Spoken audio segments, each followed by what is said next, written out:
বন্ধুরা, আহমেদাবাদের নরেন্দ্র মোদী ক্রিকেট স্টেডিয়ামে ভারত দুর্দান্ত খেলায় নিউজিল্যান্ডকে হারিয়ে তৃতীয়বারের মতো টি-20 বিশ্বকাপ জিতে ইতিহাস সৃষ্টি করেছে। এই জয়ের সঙ্গে সঙ্গেই পাকিস্তানে শুরু হয়ে গেছে তুমুল আলোচনা। ভারতের এই অসাধারণ পারফরম্যান্স দেখে পাকিস্তানের দিগ্গজ ক্রিকেটাররাও বিস্মিত হয়ে গেছেন। শোয়েব আখতার, ওয়াসিম আকরাম, ইনজামামুল হক থেকে শুরু করে শোয়েব মালিক পর্যন্ত সবাই ভারতীয় দলের প্রশংসায় চমকে দেওয়া মন্তব্য করেছেন। এই ভিডিওতে আমরা সেই সব মন্তব্য এবং পুরো ম্যাচের বিস্তারিত গল্প আপনাদের সামনে তুলে ধরব, তাই ভিডিওটি শেষ পর্যন্ত অবশ্যই দেখবেন। আর যদি টিম ইন্ডিয়ার এই ঐতিহাসিক জয়ে আপনিও খুশি হয়ে থাকেন তাহলে ভিডিওটিকে লাইক করতে ভুলবেন না। বন্ধুরা, আহমেদাবাদের নরেন্দ্র মোদী ক্রিকেট স্টেডিয়ামে অনুষ্ঠিত 2026 সালের টি-20 বিশ্বকাপের ফাইনালে ভারত ও নিউজিল্যান্ড মুখোমুখি হয়েছিল। এই গুরুত্বপূর্ণ ম্যাচে নিউজিল্যান্ডের অধিনায়ক মিচেল স্যান্টনার টস জিতে প্রথমে বোলিং করার সিদ্ধান্ত নেন এবং টিম ইন্ডিয়াকে আগে ব্যাটিং করতে আমন্ত্রণ জানান। ভারতের হয়ে ইনিংস শুরু করতে মাঠে নামেন অভিষেক শর্মা এবং wicket keeper batsman Sanju Samson. শুরু থেকেই দুজন ব্যাটসম্যান আত্মবিশ্বাসী ও আক্রমণাত্মক ভঙ্গিতে খেলতে থাকেন এবং বুঝিয়ে দেন যে ফাইনালের চাপ তাদের খেলায় কোনো প্রভাব ফেলেনি। দ্বিতীয় ওভার থেকেই ভারতীয় ব্যাটসম্যানরা নিউজিল্যান্ডের বোলারদের ওপর চাপ তৈরি করতে শুরু করেন। অভিষেক শর্মা ম্যাট হেনরির বলে দারুণ কাভার ড্রাইভে 4 মারেন এবং পরের বলেই মিড উইকেটের ওপর দিয়ে বিশাল ছক্কা হাঁকান। অন্যদিকে সঞ্জু স্যামসনও দুর্দান্ত ছন্দে ছিলেন। তিনি জেকাব ডাফির বলে ব্যাকফুট থেকে চমৎকার 4 মারেন এবং পরে লকি ফার্গুসনের দ্রুতগতির বল পুল করে ছক্কা হাঁকান।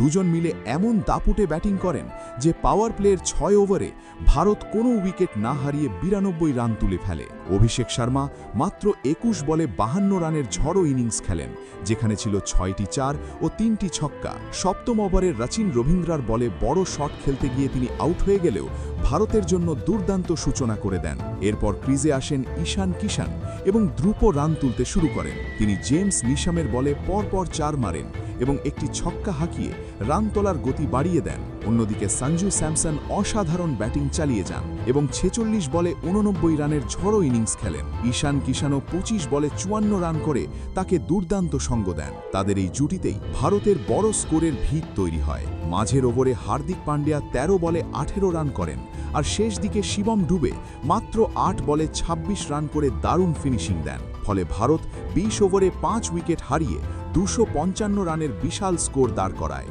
256 রানের কঠিন লক্ষ্য তাড়া করতে নেমে নিউজিল্যান্ডের হয়ে ইনিংস শুরু করেন ফিন অ্যালেন ও টিম সাইফার্ট। তারা শুরুতে আক্রমণাত্মক খেলার চেষ্টা করলেও ভারতীয় বোলাররা দ্রুতই ম্যাচে চাপ তৈরি করে। নিয়মিত বিরতিতে উইকেট পড়তে থাকে এবং বড় লক্ষ্য তাড়া করতে গিয়ে কিউই ব্যাটসম্যানরা আর ঘুরে দাঁড়াতে পারেনি। শেষ পর্যন্ত নিউজিল্যান্ডের পুরো দল 19 ওভারে 159 রানে অল আউট হয়ে যায়। ফলে ভারত 96 রানের বিশাল ব্যবধানে জয় তুলে নিয়ে আবারও বিশ্ব চ্যাম্পিয়ন হবার গৌরব অর্জন করে। তবে ভারতের এই ঐতিহাসিক জয়ের পর ক্রিকেট বিশ্ব জুড়ে শুরু হয়েছে আলোচনা, আর পাকিস্তানের অনেক প্রাক্তন ক্রিকেটারও এই ম্যাচ নিয়ে বড় বড় মন্তব্য করেছেন। তারা স্বীকার করেছেন যে ফাইনালে ভারতের পারফরম্যান্স ছিল সত্যিই অসাধারণ। সবার আগে পাকিস্তানের সাবেক গতির তারকা শোয়েব আখতার বলেন, সত্যি বলতে এই ম্যাচটি টি-20 ক্রিকেটের ইতিহাসের অন্যতম স্মরণীয় ফাইনাল হয়ে থাকবে।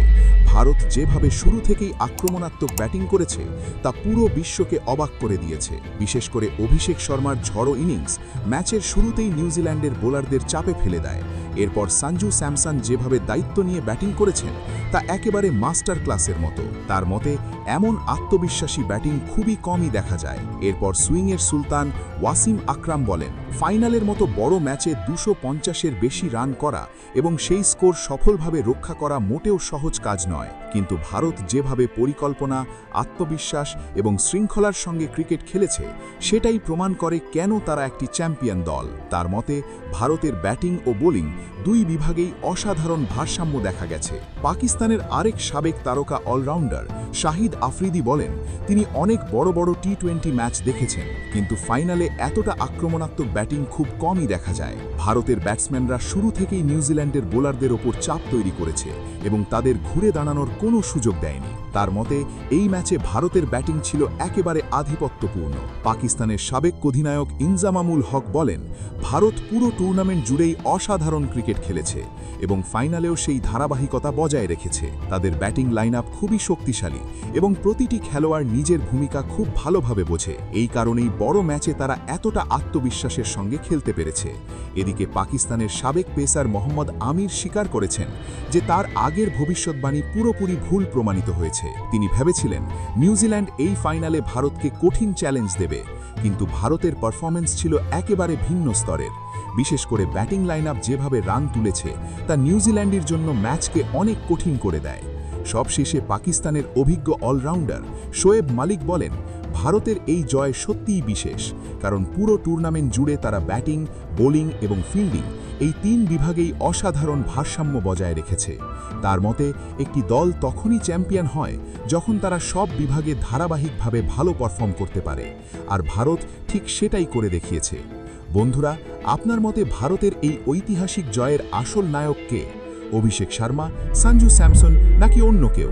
আপনার মতামত অবশ্যই নিচে কমেন্ট করে জানাতে ভুলবেন না।